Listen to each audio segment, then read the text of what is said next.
Hello, hope you might join me to sketch this rather lovely 1970s MG Midget. I am inordinately fond of MG Midgets. I've had two in my life. In the tutorial, we're going to see how to deal with some of these very strange angles, how to use loose watercolors, how to use fine liners and maybe some brush pens too. My name's Liz Chatterton. I'm a watercolour artist based in Berkshire. Every week I share tips and tricks that I wish I'd known about ages ago. I also every month do a sketching challenge and I call it Sketch with Liz. No surprise there. The idea is that I provide a photo and some ideas, and then you can sketch it in your own style. And if you share it online, use the hashtag #SketchWithLiz, and then we can all search and see what other people have drawn, how they've drawn it, and we can all learn from each other in a global virtual sketch club. The midget follows on from this sketch that I did of this Morris 8. So if you haven't seen that one, I'll put a link to it at the end of the video. Now I'll hand over to Pete, my brother-in-law, to show us the car. I'm afraid the sound isn't great because he was by the side of a rather busy road. 1972 MG Midget. I've had this car for decades. Love it to bits, and we've taken it down to the south of France several times over. With a bit of imagination and initiative, it's amazing what you can get into it. We've gone camping for 3 weeks on the trot. Just let the cars go by.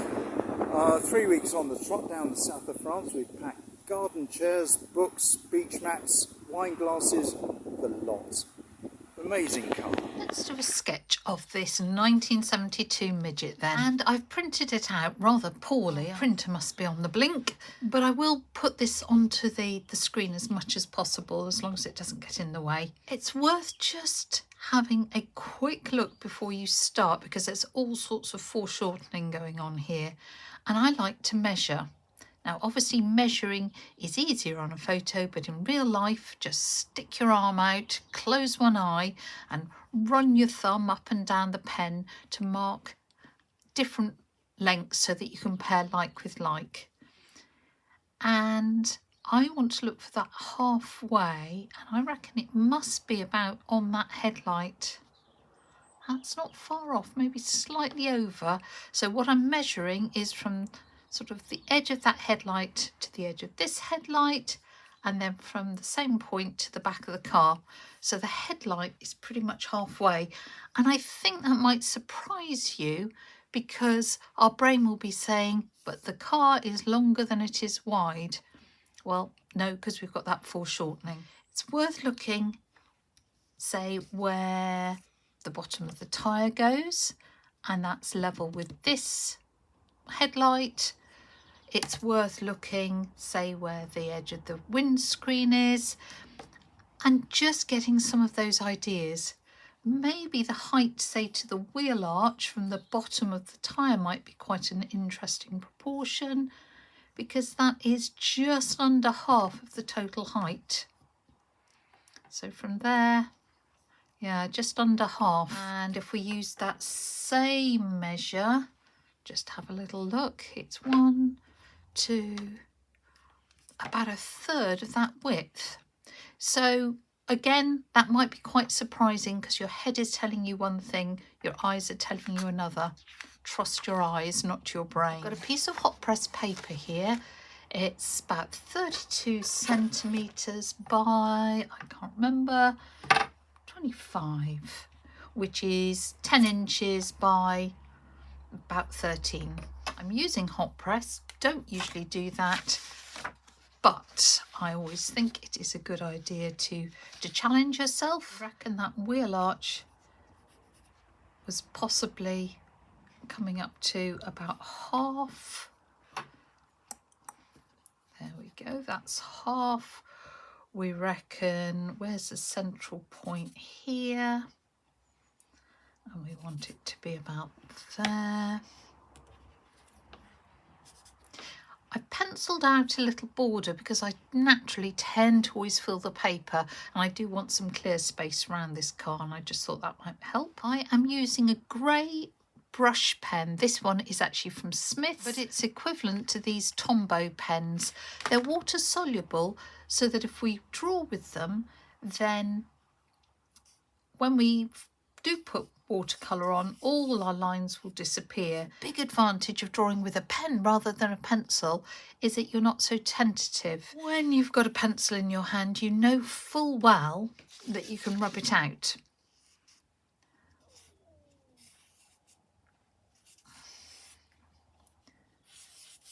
And that means that you can sort of dither about a bit.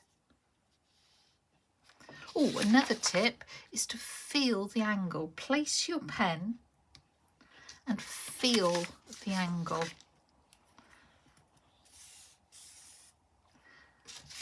Because again, just visually, sometimes you will make an assumption that the angle is different from what it actually is.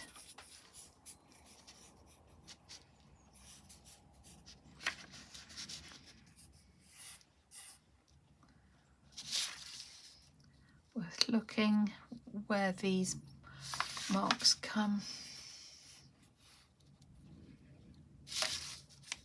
Again, feeling that angle.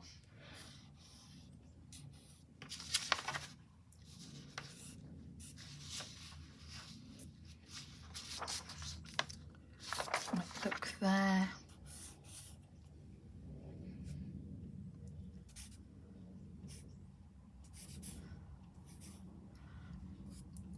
And I would go through exactly this process if I was painting, drawing, sketching from life,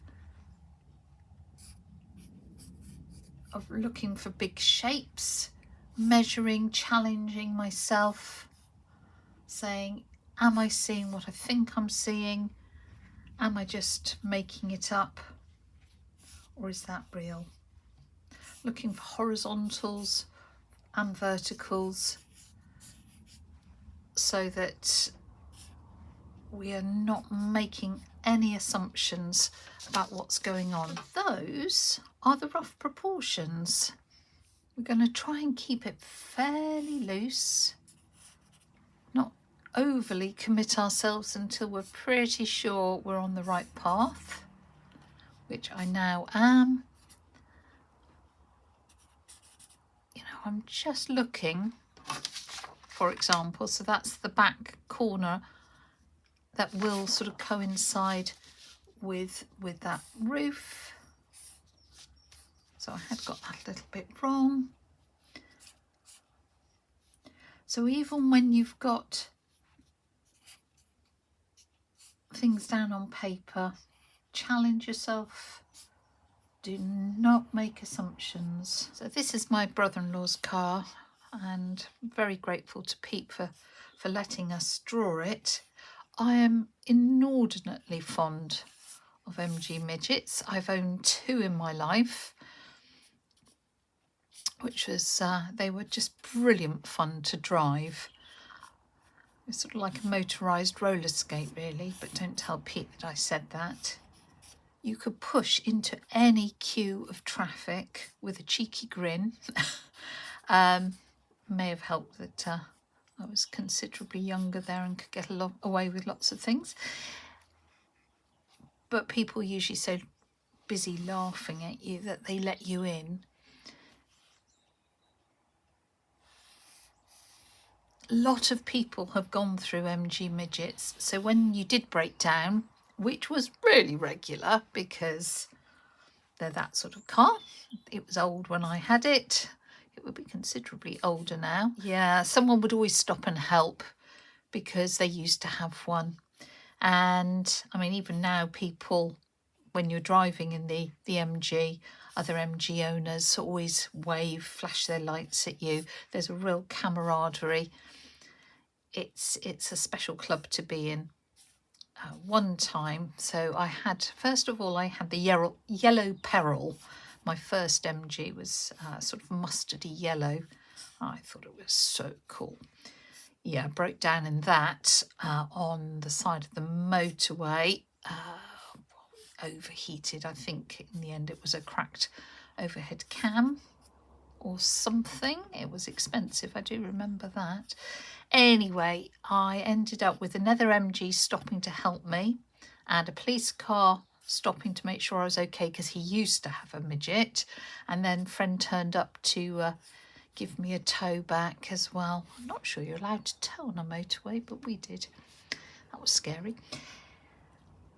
And then my second MG, having not learnt that lesson, was a purple one, Aconite it was called, the colour, and it became not very fondly known as the purple pile of poo, because, oh my lord, it broke down. If it could go wrong, it did go wrong.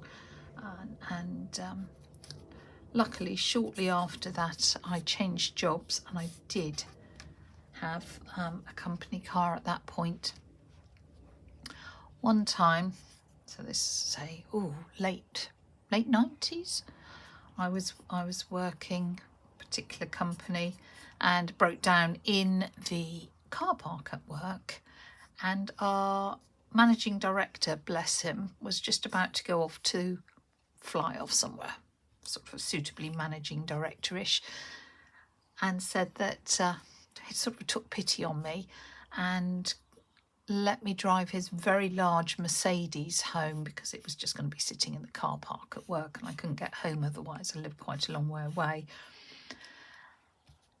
And it was amazing how people treated you as a fairly young woman driving a really big posh car, and they wouldn't let you push in traffic. There was a real antagonism, whereas when you were driving this little sports car, everyone, just to say, laughed at you, and you could get away with murder. I was very glad to get it fixed and back on the road. I wonder if I may have got that slightly too big, and I think the windscreen actually comes over a bit more like that. It's because I've been talking. I think that would be better. Now this looks a mess, and you might think, oh, I've done that in pen and it looks a mess, and oh my goodness. Just check that. It goes up there. No, got that right.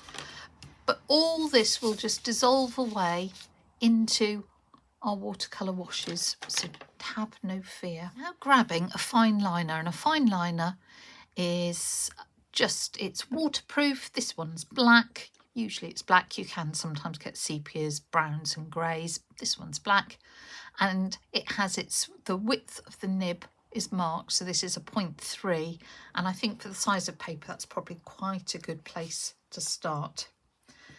So having got the proportions in, now we can come in and start crisping up some of these lines. But I don't want to tighten them up, I want to crisp them up.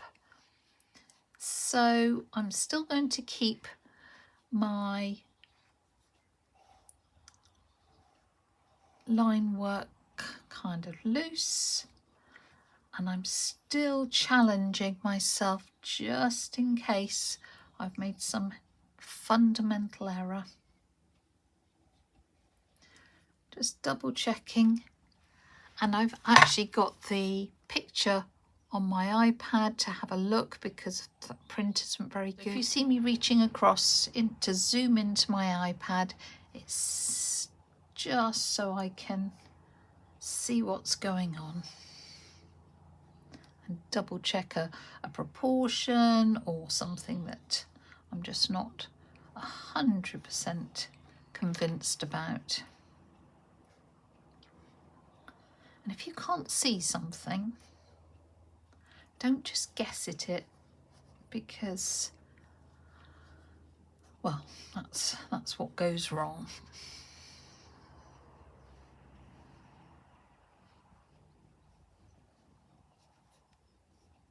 It's very easy to tighten up at this point.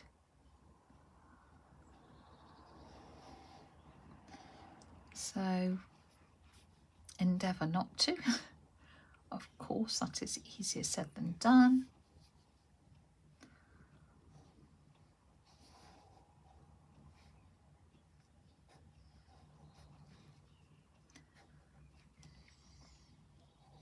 We don't have to get into the realms of huge amount of detail here, but we want to get our basic construction lines in place, and this is a waterproof permanent pen.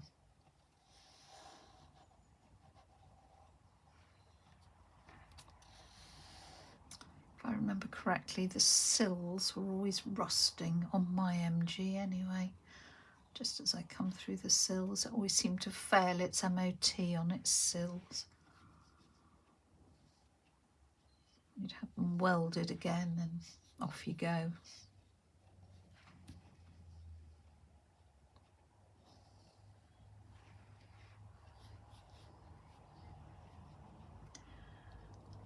I think Pete's had this.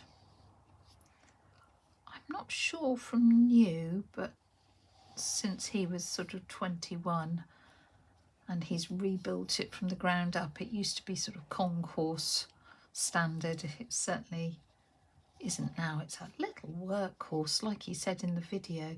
They have been all over in it. You can imagine it makes quite a stir when they're sort of driving around France, packed to the gunnels with all their camping stuff and goodness knows what.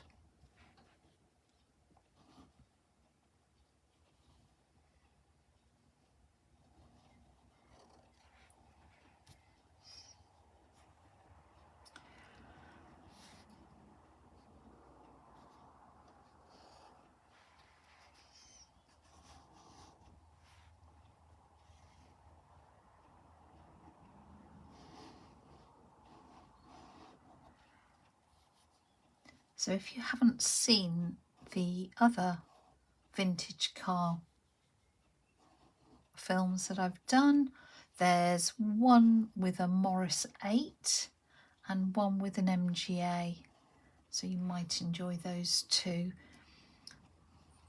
But regardless of whether you're, I don't know, drawing a hot rod type car or indeed a tractor for that matter, or a digger or goodness knows what, the principles are the same of really challenging your eyes, seeing what's going on and making no assumptions, because there are just all sorts of very strange proportions I should say, and you just need to draw what you see, not what you know. So how do we think we're getting on there? I won't do any more at this moment because, apart from just realised the back of the car, the little fold down roof, terribly important. Always laugh when I go in a convertible now, modern one, you just press a button and the roof goes down. God, getting the roof up and down on the Midget was not an easy job. And you'd put the roof down and then it would start to rain and you'd think, oh, can I get to wherever I'm going before I get soaked? And you just have to pretend that you're having a wonderful time in your getting soaked in your little car because couldn't be bothered to put that hood back up. I am going to use my little Viviva colour sheets to pop some colour on. I know I am pretty much out of this black. It is, well, it's a slate grey. It's a really lovely colour and I'm almost out of it. But let's just put some on, and I am looking where lights and darks are. Now, it's a white car, doesn't mean that it's white. So say the top of those headlights are pretty dark. Obviously the tyres are, but not in the middle. The roof, which is black in real life, is not black here. The back of that silver wing mirror is got shadows here. No, I am really running out. What I do want to do is get the lovely, very important badge on it, and I'm going to bring some of that red into other places just to coordinate. And then let's have a look what range of blues I've got here. Peacock blue, no, that's not. Probably this lovely Prussian blue might be fun, and we can get some of that through here, and we'll get some blue.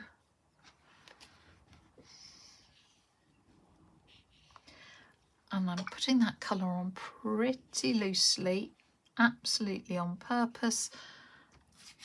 Oh, I don't know if you've seen these colour sheets. So it's watercolour just on little sheets. Very portable. You can just pop it in your pocket. But it's got this really handy fold out palette that's specially treated so that you can mix your colours, and it's really handy.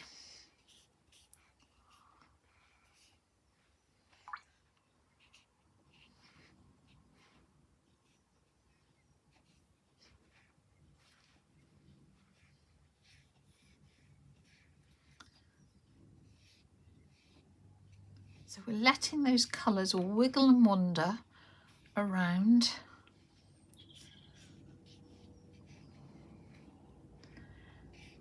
And you might be thinking, oh my lord, it's this lovely white car. What has she done? But don't worry, we're going to tone some of this down. We're going to find order out of this chaos, I hope. Or we'll create some more chaos, as the case may be.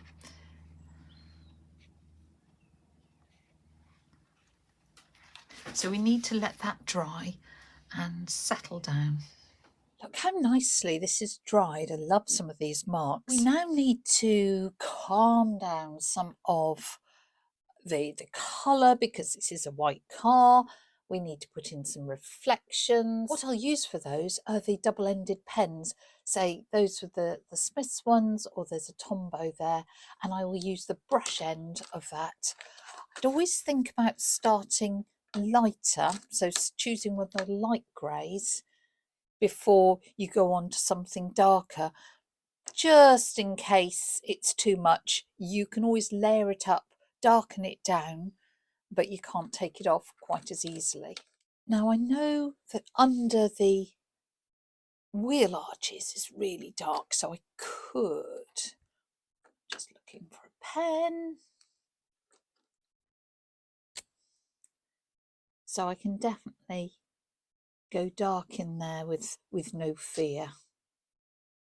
The chrome in the middle is lighter. Then you've got the sills coming forward. Got some dark here, and then we've got the wheel arch here, and then the tyre is dark coming round. And the good thing with these pens is that they blend, so we can use a lighter colour and blend them in. The Tombows actually come, let me just show you, with a clear blending pen, which I think is a bit of a waste of time, frankly, because you can just use a lighter pen to blend in. Oh, look, I picked up some of the watercolour. Actually, I rather like that. And I can get that in there. And I'm looking, say, where is dark or darker tonally? Where is lighter? Darker down here. centre of this grill is pretty dark, like that. Then there's a paler edge to it, and by going around like that we can sort of discover that paler edge. Now I need to pay good attention to what's going on here. Sort of shape the top of the wing.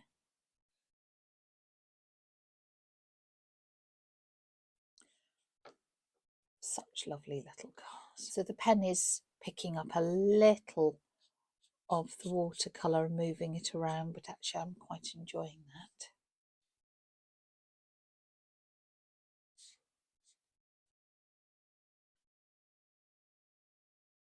You want quite hard edges on some of these marks because it is reflection, it's a shiny car, but some of them can be softened off. Other thing we might want to think about is shadows actually under the car. Let me show you. So say we wanted to darken under the car like that, and you might look at that and think, oh, that's an ugly old edge, but because these are so water soluble, we can just soften off that shadow with a bit of clean water. And why these pens are just so good for sketching outside is that it's a way of adding tone to your work without adding lots of water. But if you do need to soften them, you can. Quite like some of that blue coming off there. Let's take that round.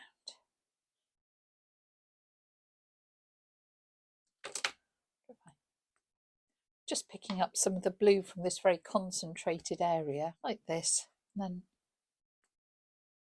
adding in a few spatters just to loosen things. So let's look inside the car and we can go darker.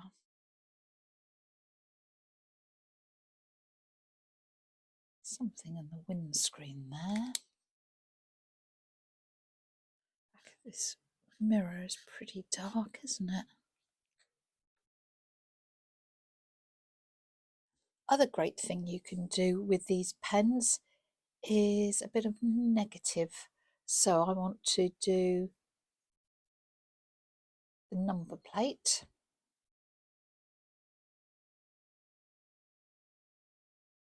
Rather than writing it in pen, if I come dark behind it, then it'll just make it stand out. What are we on? 848K.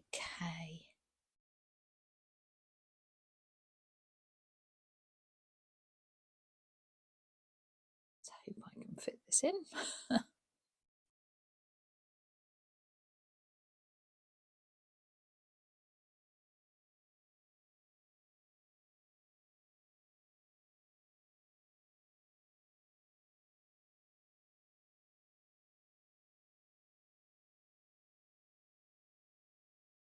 So something like that is just, I think, aesthetically more pleasing than if I'd just written it on. When we've started to get some of that form in, I'm going to swap back to a fine liner and let's get that very important MG badge. We can start to build up as much detail as we want. So we might say on the headlights, just see the bulb in there, and I can see some lines on the headlights. There's edges to the chrome, come down to the indicators. I'm reflections on the chrome here, put some extra lines in. I am trying to keep the whites in places. If I lose them, then I will go back in with a white pen and just pick out a few highlights. This is a nice time to start looking. Are there any sort of bolts and screws and just little bits of detail that will help bring it to life?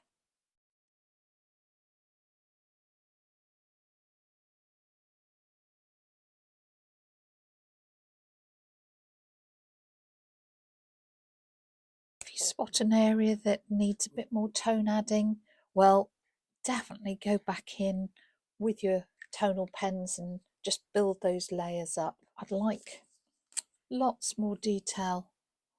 Oh, that's quite a tricky thing. It's almost like the fins of an aeroplane.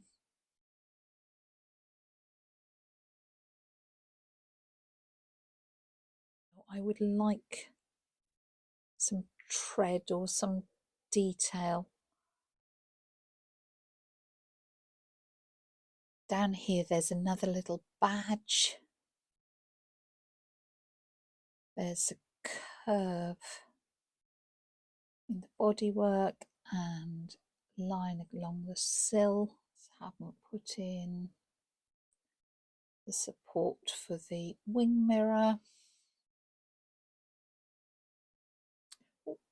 Bumper just sticking around the back. Oh, we've got a nice little aerial.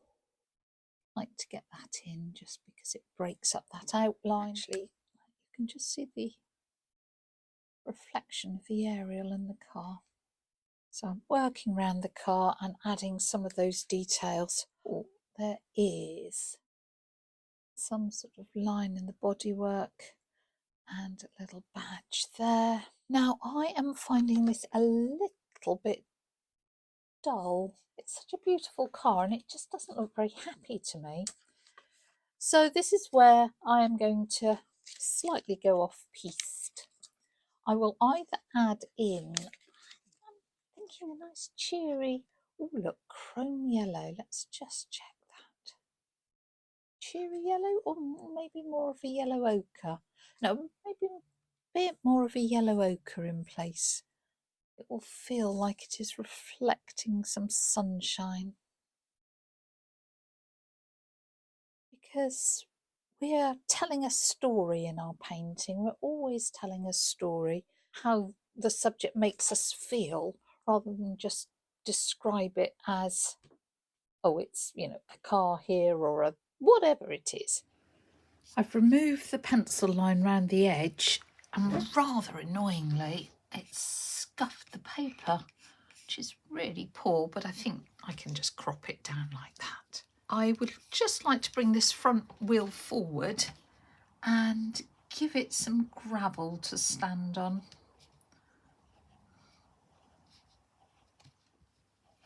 This makes it sort of very illustrative rather than realistic, but let's be honest, it wasn't very realistic anyway, was it? So sometimes just putting in a few bits and pieces can add to it. And then what I want to do is use a white acrylic pen, so I always give it a good shake and just regain a few of the highlights to get the chrome back. If you haven't got an acrylic pen, you could use something like a jelly roll pen, a little bit of gouache, just little bits of detail. And it was particularly around the windscreen that was slightly annoying me.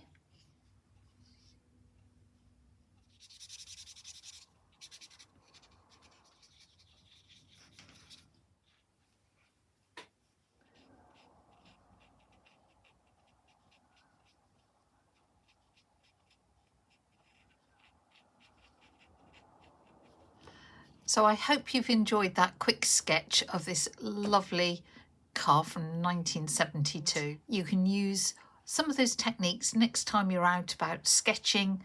Think about those measurements, really challenging your eyes. Think about bringing in some very unexpected colours and just enjoying the whole process.